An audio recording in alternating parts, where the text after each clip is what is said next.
Welcome to Commander Pop Culture, a place to gather magical information with some laughs, might I add.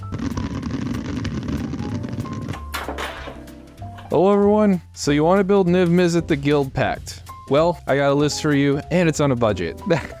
Well, it's an interesting list because everything is $5 or less. Just briefly looking at it, it looks like it's just a giant pile of cards, but the things I picked have a rhyme and reason to it, and I'm gonna go over them individually and by color. If you don't know what Niv Mizzet the Guild Pact does, it's got flying hexproof for multicolor. It's a 6/6, and when it deals combat damage to a player, it deals X damage to any target. Target player draws X cards, you gain X life, where X is the number of different color pairings that are in the guilds of Ravnica. Can you paint with all the colors of the wind?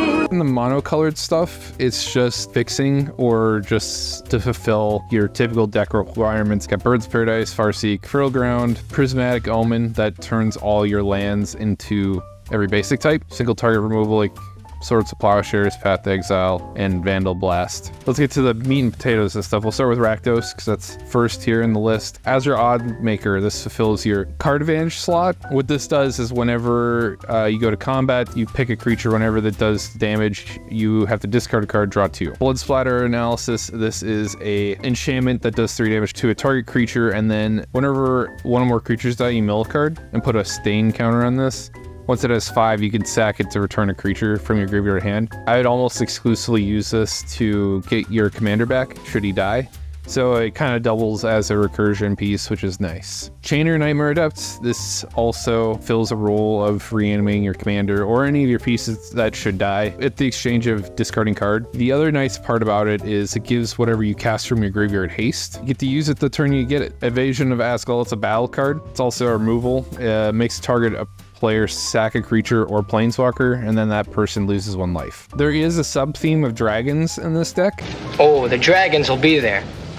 That's why I'm playing Rivos the Claw. Not only does it ramp for your dragon spells and can tap for 2 mana of any color, it's a 3/3 with Menace, it's a solid body. Once during your turns, you can cast dragons from your graveyard, i.e. your commander, and there's a handful of other dragons in here that are really powerful. There's the other Niv Mizzet, the 5-color one, and then there's the Dragon Lord Atarka, which gives dragons double strike, and I'll talk about that when we get there. If you have this in play and your commander should die, you could always just bring it back with this ability, and then once it dies the second time, just throw it in your command zone because it'll exile itself per the clause on Rivaz. Atarka, World Render. One of the best things you give Niv Mizzet is actually double strike, and it's because Niv Mizzet's triggered ability is a damage ability. I have as many budget-friendly double strike enablers in this deck that are also 2 colors. Atarka is one of them.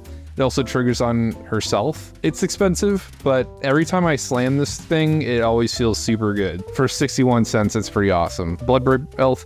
Another sub-theme of this deck is you are playing a lot of Cascade, and the dream of Cascade is I'm running all the 2-colored ones that have Cascade on them, and that's so I could potentially Cascade into another permanent that has 2 colors. It's just incredibly mana efficient, and that's why I'm running it. Rhythm of the Wild gives your non-token creatures Riot, and makes it so your creature spells can't be countered. You are running 44 creature spells in this deck, so you're gonna get some good mileage out of Rhythm of the Wild. Runes of Deuce gives an enchanted creature +2/+2. Well, at least you should be putting it on your commander because it gives it +2/+2, trample, and double strike. Some sweet keywords on there. In Simic, we have Coiling Oracle. It's just another card advantage and a ramp piece if you have excess lands in your hand. Gretchen the Titchwillow. It's a budget-friendly version of the partner commander, and it's got a big butt to block things. Because the other thing that kind of sucks about this deck is you don't want to trade off any of your permanents, because you want a fat damage trigger with Niv Mizzet. This should save off a lot of aggro. Kiyora's Follower, this acts kind of like a ramp piece or a defensive piece because you could untap any target permanent. Prime Speaker Zagana, it's just another fat card advantage spell that fulfills the 2 color pairing.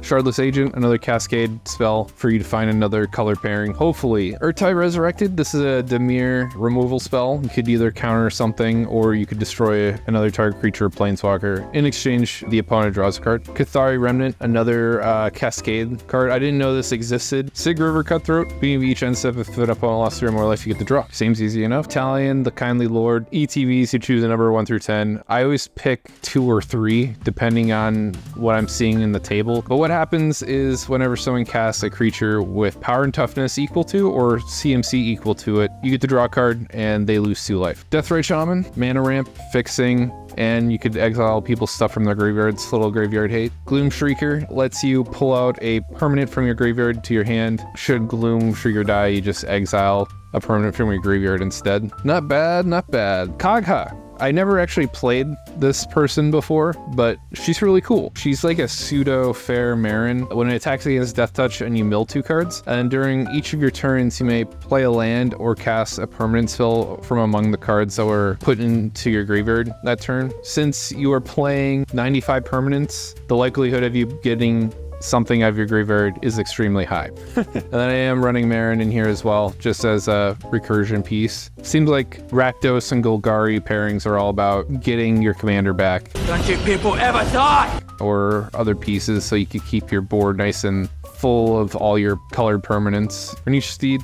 This is a board wipe for pretty much everything. It doesn't hit planeswalkers. It's quite effective at what it does. I've always appreciated Pernicious Steed because I like punishing fast mana, and when I feature this on Moto, everyone's to be playing with fast mana, even in casual tables, so I like to punish those people. Azorius, Ardent Plea, another cascade spell, only gives Exalted. Midomai the Ageless gives you extra turns, which is desirable. That means extra damage triggers for your Niv Mizzet. Pippin, Guard of the Citadel, it acts like Mother of Runes, gives you another target creature control protection of a card type of your choice. Reflector Mage, it's a tempo kind of removal spell. It bounces something back to the player's hand, and then they're not allowed to play it for another full revolution of the table. Stormcaller's Boon, another cascade for 4 mana. Aurelia the War Leader gives bonus attack steps, which we want for my commander, so I could get more card draw, more life gain, more damage dealing kind of effects.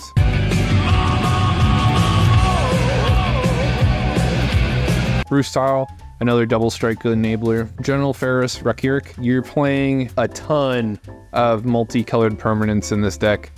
You should be making a lot of 4/4 2-colored golems. Prosperous Partnership. This card's really nice in that its density is not only 2 colors, but it also puts in tokens that are Selesnya colored, so it's like a 2-for-1. And then you could tap 3 untap creatures controlled to make a treasure, so it's like a fixing piece as well. Aowen the Fearless Knight, it's a 4-drop that acts as a removal spell, and it also gives legendary creatures protection of each of that creature's colors that you exile, so makes your commander a little more evasive to get in on people for that turn. Arjun the Shifting Flame, this is one of my all-time favorite commanders. I've been playing him for so long, and I'm glad I get to feature him in this deck. It lets you dig and exchange cards so you could find more guild colors that you're missing. So whenever you cast a spell, you ditch your whole hand and you replace it. Ethereum Horn Sorcerer, 6 mana with Cascade, and then for 3 mana you can bounce it back to your hand. And do it again. Joyra the Weatherlight Captain. What I've noticed in all these colored pairings is I'm playing a lot of historic permanents, so that's like my 3rd sub-theme of the deck is historic spells. The Belligerent. I've always wanted to try it. Most of the Izzet color pairings within my budget range of $5 or less were not the best. They all do like instants and sorcery shenanigans. I only had 3 permanents in this color pairing, and I'm like, I need at least 1 more, because the goal is to have at least 5. Izzet's the only one where I skimped and was like, I cannot justify putting in a 5th card because they're so terrible for what I'm trying to do. But it's a form of card advantage and ramp. You get to accrue it for 3, so you just play one of your creatures with Summoning Sickness, tap it to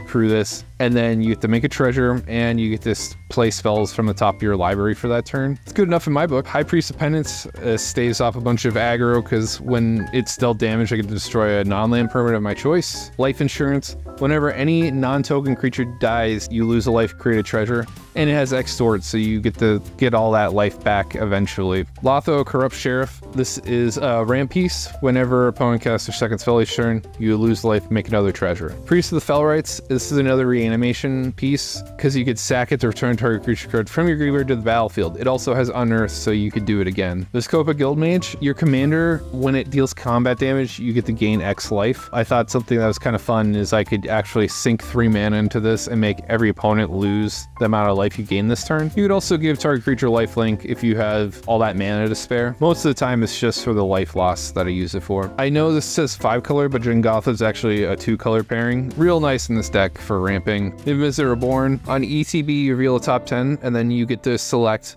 one of each color pairing from those 10 cards and put it in your hand. Sisay, the Weatherlight Captain, it scales based on the number of colored legendary permanents you control. And then for Woober, you get to tutor your library and help you find more pieces for your commander. That's the deck. I don't think this is for everybody. I don't think very hardcore players will really appreciate this list. It's mostly just for people who want to build a 5 color deck on a budget and it still perform decently. I think you'll have a great time with this deck, especially in like casual tables. You should have a great time. You'll probably be strong. 5 color decks just have a critical mass where they just dump everything into play and there's nothing you could really do about it. You're trying to assemble a lot of permanents in play. And to make the Ultra Mega Me. If I was to play this more competitively, I'd try to go for like 2 colored enchantments because they're the most resilient permanent type in the game. Most of what you're playing here is creatures, so you're a little vulnerable to board wipes. That's all I gotta say. I hope you enjoyed the deck tech. If you're looking for it, I hope I satisfied you. If you stayed this long, subscribe. I do plenty of other stuff on this channel other than do deck techs. I also do gameplay videos, I do spoiler reviews, I do game theory kind of stuff. I think I do a wide variety of things, so if this isn't quite your fancy, then I'm sure you could find something that you'll enjoy as well. So take care now. Bye.